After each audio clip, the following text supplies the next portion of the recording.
Howdy there, folks. Welcome back to Super Mario World. So, we're continuing to go through the Chocolate Islands, the lands of chocolate. I don't know where I was going with that. Anywho, so we still have quite a bit of Chocolate Island to go. Fortunately, though, it's actually not nearly as frustrating as the Forest of Illusion. I mentioned before, these are actually probably my favorite sets of levels in these games. In this game, forgive me, I'm rusty. This level can actually be deceptively hard, though, depending on how you handle it. But we're going to take this pipe to take a nice shortcut. Full of coins! Holy shit! Chocolate and money. Man, how can you go wrong?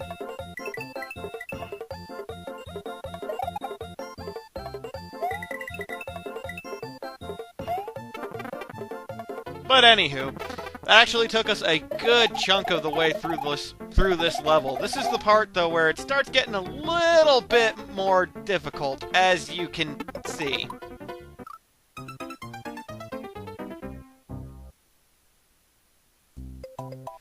Those black fuzzy things really do screw you up. But anywho, let's go ahead and do this right. Unfortunately, I don't have my feather anymore, or my cape, rather, so I can't really use the glide all that much. Although I will say, the glide is actually the thing that really kind of fucked me up.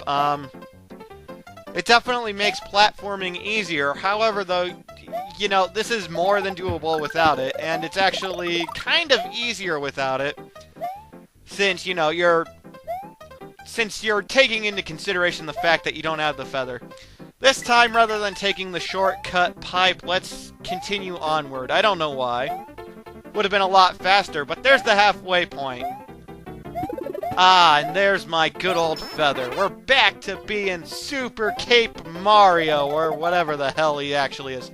And I gotta say, that was pretty badass with the shell. Although it almost killed me. Still, though, that was pretty friggin' awesome with that blue shell. So, excuse me. The square blocks that have the black fuzzy guys, you gotta remember, as the platform you're standing on goes down towards the bottom, you need to be ducking, otherwise they will still hit you. So that's a good thing to remember. That'll help out tremendously. Also, when you get to this part that I'm at, I recommend against going after this feather. Just because, you know, you'd rather have the high ground. I mean, after all, listen to Obi-Wan Kenobi. You'd rather have the high ground, wouldn't you? I don't know, I'm just saying. Anywho, this level has alternative exits. This is the way to the non-alternative exit. And, it's actually the most hilarious thing to happen in this game. It's like the funniest fucking moment anytime anyone's playing this for the first time and they take that end there, because when you take that one, it literally takes you into a circle right back to this level. No, I'm not kidding. It takes you right back to this level. Mario literally walks around in a circle right back to here. It's the most hilarious fucking thing. But you want to actually fly past that goal point, finish line, whatever, in order to get the actual one. And we got over 100, so we're going to play the bonus game. And, yeah, I didn't get anything. Well, shit. But this takes us to Chocolate Fortress. This is definitely a harder fortress than you would expect for this point. Well, I guess not. We really only have Chocolate Island and then the Valley of Bowser left, and then we're through the main set of levels, the main levels for the game. Everything else is extra. So I guess it's about time they stepped up the difficulty a bit. But yeah, we're in the fortress made of chocolate. Instead of lava, there's boiling chocolate, and there's random fireballs flying through here in the most inconvenient way. Spikes of chocolate going up and down to poke ya. I almost died there, but yeah. This is a very hard level. At least a lot of folks consider it. Ooh, that hurt.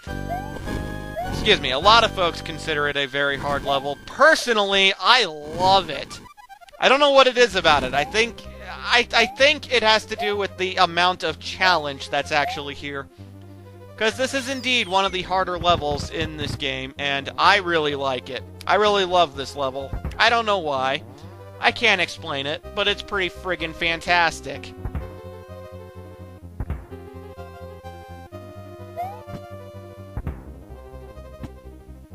Gotta watch out more so for the mini womp, the mini hoppy guys. They're the ones you really gotta be watching out for, more so than the big ones. The big ones are so easy to predict. Also, if you know how to manipulate the mushrooms, like where they're gonna go after you hit the block, then that'll make that easier. Once again, I know it's doable without getting any of the colored switches, but I've actually never tried a no-switch run. I'm curious about how much harder it is. I mean, it is a Mario game. They're not insanely difficult. At least most of them. So, I don't know. It's you know, it's one of those things. It's like, I don't know. Oh, I should have jumped.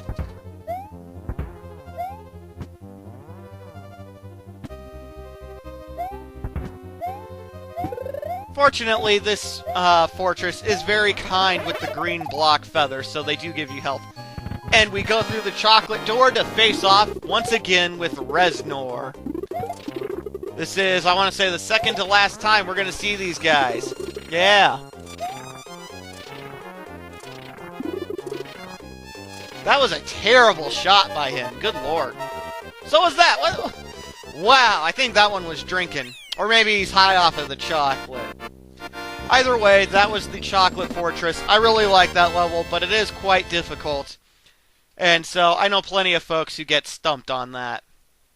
All I can suggest is watch out for the fireballs more so than anything at the beginning. Anyway, that takes us to an underground chocolate cave. How tired are you guys of me saying chocolate, huh? I have no idea how these platforms work, and I'm not going to question it. After all, it is a Mario game. I really don't care, but it's just a little weird is all. So this level's actually incredibly tame compared to what we've been dealing with. It's quite possibly the easiest level in the Chocolate Islands, but yeah. Very easy level. I can't really offer too much advice for it, because what is there to offer advice-wise?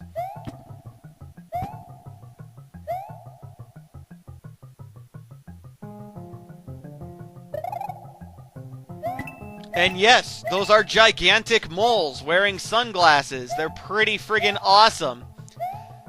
They're cool. I don't know. I don't know what that was. Honestly, I'm pretty tired. Oh god!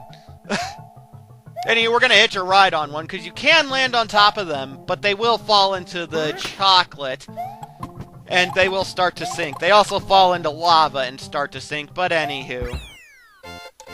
Yeah, like I said, that was probably the easiest level on Chocolate Island, so I don't really know what to say about it.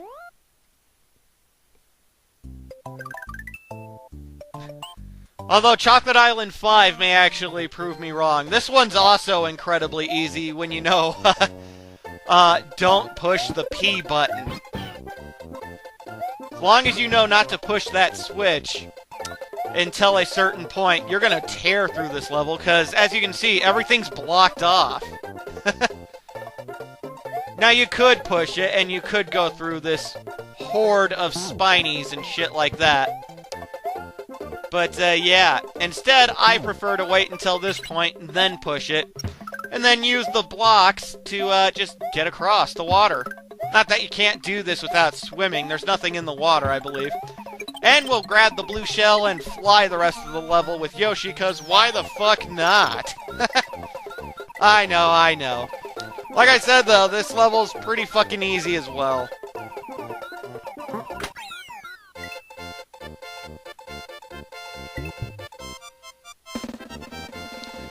And it's actually not that much harder if you don't choose to fly with the Yoshi.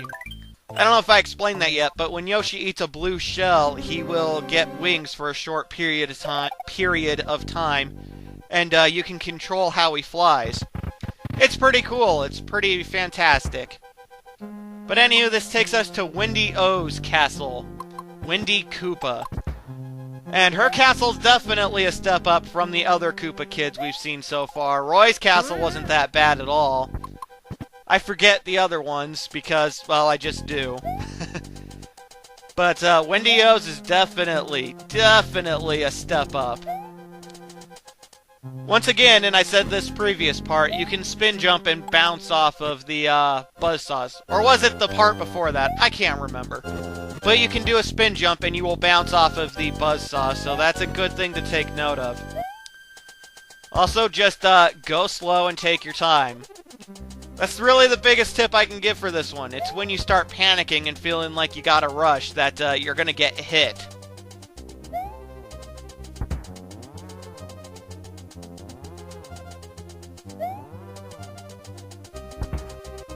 Also, do your best to obviously avoid touching the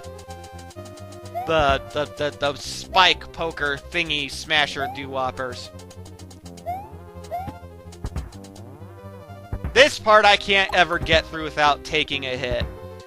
The things don't really hit me necessarily, it's that I can't help but run into that one. So we wait until the feather's right there and then we just run through. And we hit the halfway point. This part's considerably harder than most of what we've seen in the Koopa Kid castle so far. Getting the cape is going to be incredibly helpful for you folks.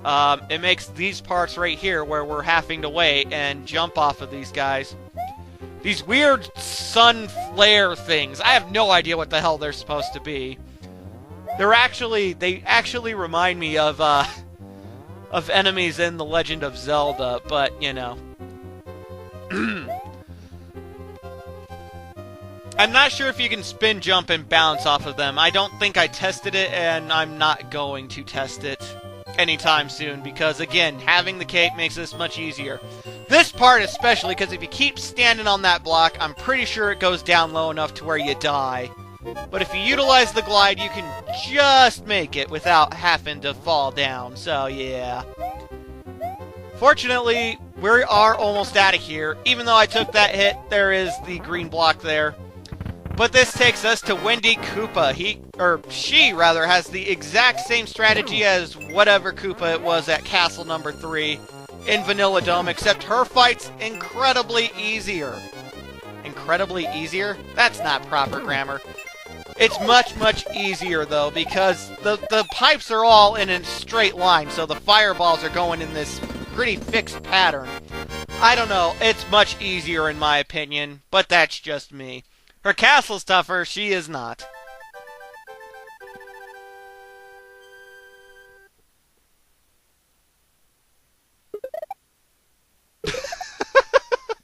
How the hell does that work? Wendy O. Koopa in Castle Number 6 has sung her last song. Mario must meet the challenge that is now before him.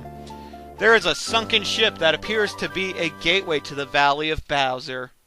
Ooh. A sunken ship. Well, ladies and gentlemen, we're getting close. In Part 11, we'll take on the sunken ghost ship. I'll see you folks then.